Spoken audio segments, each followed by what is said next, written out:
लेते हैं अपने इस सेगमेंट में। और आज हमने थायराइड के हवाले से बात करनी है। थायराइड इंसान के जिस्म में मौजूद एक छोटा मगर बहुत ही अहम गुदूद होता है जो गर्दन के अगले हिस्से में तितली की शक्ल में पाया जाता है। अब ये गुदूद दो बुनियादी हार्मोन्स जो है T3 और T4 ये हमारे जिस्म में बनाता है, जो हमारे मेटाबॉलिज्म को, हमारी तवानाई की सतह को, हमारी दिल की धड़कन को, हमारे वज़न को और इवन दो की हरारत को मुतवाज़न रखते हैं। अब थायराइड के दुरुस्त काम करने से जिस्म को एक तो नशोनुमा मिलती है, हमारी जो ज़हनी कारकर्दगी है वो बेहतर होती है और अमूमी सेहत बरकरार रहती है। लेकिन अगर आपका थायराइड का मसाइल बढ़ गया है और वक्त पर आपने इलाज नहीं करवाया है तो सेहत पर कौन से गहरे असरात मुरतब हो सकते हैं। आज के सेगमेंट में हम वही जानेंगे और ये होता क्यों है, इस पर बात करेंगे। डॉक्टर अरूज मिर्ज़ा हमारे साथ स्टूडियो में मौजूद है जो कि मेडिकल स्पेशलिस्ट है, तो उनसे बात करते हैं। डॉक्टर अरूज, आपको वेलकम कहते हैं जागो लाहौर में। कैसी हैं आप? ठीक ठाक है? मैं अल्हम्दुलिल्लाह ठीक, आप कैसी हैं? मैं भी बिल्कुल ठीक ठाक। डॉक्टर अरूज, सबसे पहले तो बताइए थायराइड है क्या? जैसे मैंने थोड़ा सा बता दिया कि ये गुदूद होती है जो हमारे गर्दन में मौजूद होती है, लेकिन इसका काम क्या है और ये थायराइड का मसला होता क्यों है? अच्छा, आपने बहुत अच्छा तफसीलन अभी बताया है उसके स्ट्रक्चर के बारे में।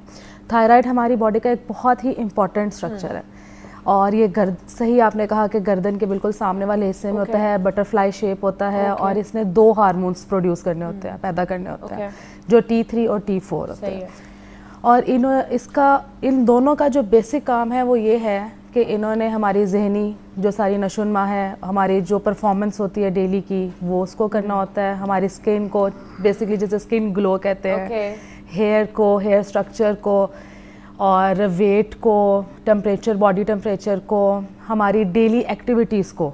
जैसे अक्सर फीमेल्स ये कहती हैं कि वो जैसे आज थकी हुई हैं, स्लो हैं, तो कहीं ना कहीं फीमेल्स में ही ये ज़्यादा चीज़ कॉमन होती है। ज़्यादातर कॉमन डिजीज़ ये फीमेल्स की ही है, थायराइड की। तो इसका बेसिक काम यही है। ठीक है। और जो थायराइड को इंस्ट्रक्शंस कहाँ से आती है, वो हमारे ब्रेन से आती है। जो एक छोटा सा स्ट्रक्चर है पिट्यूटरी ग्लैंड, वो TSH पैदा करता है और वही हमारे थायराइड ग्लैंड को इंस्ट्रक्शन देता है कि T3 और T4 कब बनाना है।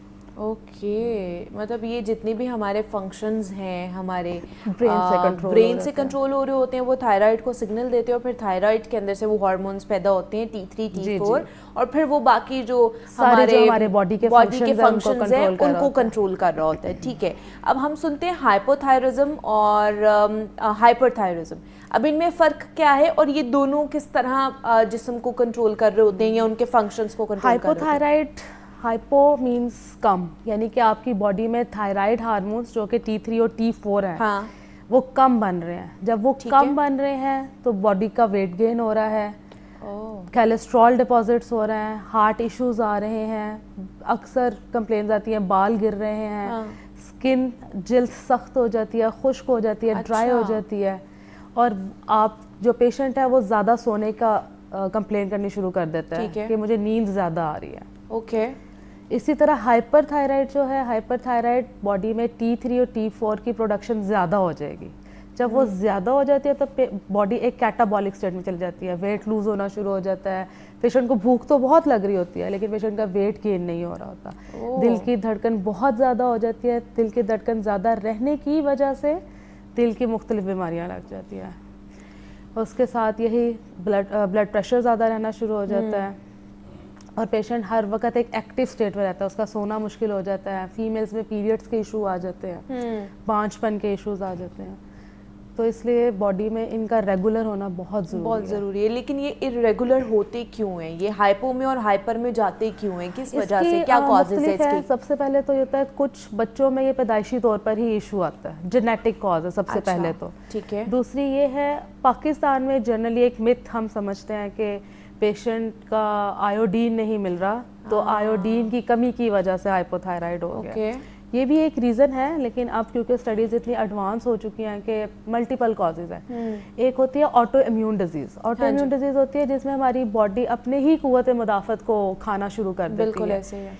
बस आजकल जैसे कोविड आया, वायरल इन्फेक्शंस आ रहे हैं, डेंगू आ रहा है, मुख्तलिफ वायरल इन्फेक्शंस हैं आजकल, वो पेशेंट के थायराइड को एबनॉर्मल कर देता है। वो होता तो ट्रांजिएंट है लेकिन ऑब्वियसली वो करता तो है। और इस तरह के एंटी डिप्रेसेंट ड्रग्स हैं, लिथियम है, ठीक है, अमायोड्रॉन है जो हार्ट रेट को कंट्रोल करती हैं, हाँ। ये वाली सारी ड्रग्स हैं वो भी कर रही हैं। ओके। तो इसके मुख्तलिफ कॉजेज़ तो डिफरेंट वजूहात है, डिफरेंट कॉजेज़ हैं जो कि आपको हाइपो थायराइड की तरफ लेके जा सकते हैं या हाइपर थायराइड की तरफ से लेके जा सकते हैं, इवन दो कि जेनेटिकली भी ये ट्रांसफ़र हो रहा है। मतलब अगर पेरेंट्स को है तो ये बच्चों को भी हो सकता है। ऑब्वियसली ये जेनेटिकली ट्रांसफ़र होता है। अक्सर बच्चे जो हैं वो लो थायराइड के साथ आता है, क्योंकि थायराइड हार्मोन एक ऐसा हार्मोन है जो प्रेगनेंसी में ईजीली चेंज हो जाता है। अच्छा। क्योंकि प्रेगनेंसी एक हार्मोनल स्टेट है और हार्मोन्स ऊपर नीचे उसमें होते रहते हैं प्रेगनेंसी में। ठीक है। तो थायराइड हार्मोन्स का प्रेगनेंसी के साथ बहुत गहरा लिंक होता है, और अगर हम उसको प्रेगनेंसी में एड्रेस नहीं करें तो ये बच्चों में भी इजीली ट्रांसफर नहीं। तो ऐसे हो सकता है कि पहले एक खातून जिसको थायराइड का प्रॉब्लम नहीं और प्रेगनेंसी में हो जाए उसको? जी, ऐसा बिल्कुल हो सकता है, ये पॉसिबल है। और पेशेंट्स अक्सर ऐसे होते हैं कि सिर्फ कुछ पेशेंट्स ऐसे होते हैं जो प्रेगनेंसी में ही थायराइड का इशू लेकर चलते हैं, लेकिन कुछ पेशेंट्स बेचारी ऐसी होती हैं जो बाद में भी इसको टैकल करती हैं। और अगर प्रेगनेंसी के अंदर आपको थायराइड हो गया है तो फिर उसके क्या कॉम्प्लिकेशंस हो सकते हैं? वो बेबी में भी ट्रांसफर हो सकता है? मदर में तो ऑब्वियसली उस वक्त वो तंग कर ही रही होती है। सबसे पहले तो अगर तो प्रेगनेंसी से पहले आप देखें तो कंसीव करना ही इम्पॉसिबल होता है जिनको थायराइड का इशू होता है।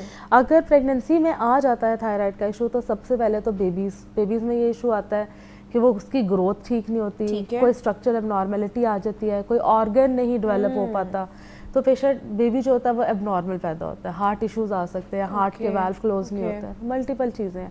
इसलिए डॉक्टर्स को ज़रूर, गायनाकोलॉजिस्ट को ज़रूर इन लूप रखना चाहिए फॉर थायराइड कि ये थायराइड का प्रॉब्लम है। तो नहीं लगता तो हमें बहुत इजी है प्रेगनेंसी मैनेज करना, प्रेगनेंसी भी। और इवन दो कि हम कहते हैं कि अच्छा थायराइड का प्रॉब्लम है, कोई मसला नहीं, ये सही हो जाएगा। इसकी वजह से कितनी कॉम्प्लिकेशंस जो हैं वो फेस करनी पड़ती हैं। जिनको है उनसे पूछें कि उनको किस तरह का प्रॉब्लम हो रहा है थायराइड का। हाँ।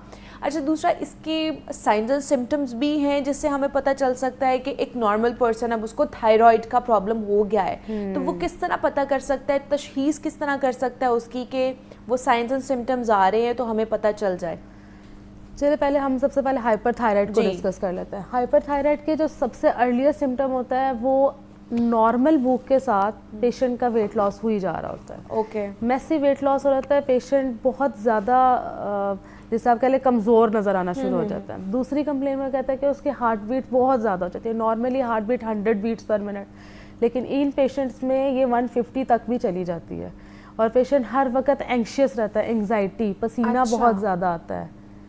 ओके। फीमेल को पीरियड्स के इश्यूज आ जाते हैं। सही है। तो जो जब गुस्सा भी कहते हैं बहुत ज़्यादा आता है, गुस्सा भी बहुत, चिड़चिड़ाहट, जब पेशेंट एंग्शियस होता है तो ऑब्वियसली उसको हर चीज़ बुरी लग रही होती है, वो चिड़चिड़ा हो रहा होता है। तो जब इस तरह के सिम्टम्स यंग एज में आए, क्योंकि 30-40s की डिजीज है, 30 to 40 इयर्स में ज़्यादा मोस्ट कॉमन है। अच्छा, ये 30 अबव ये आपको हो सकता है? मोस्ट कॉमन 30 to 40 में। अच्छा, उससे पहले नहीं है? ये यंग हो सकती है, लेकिन मोस्ट कॉमन जो एज रेंज देखी गई वो 30 to 40 है। ठीक है, ओके।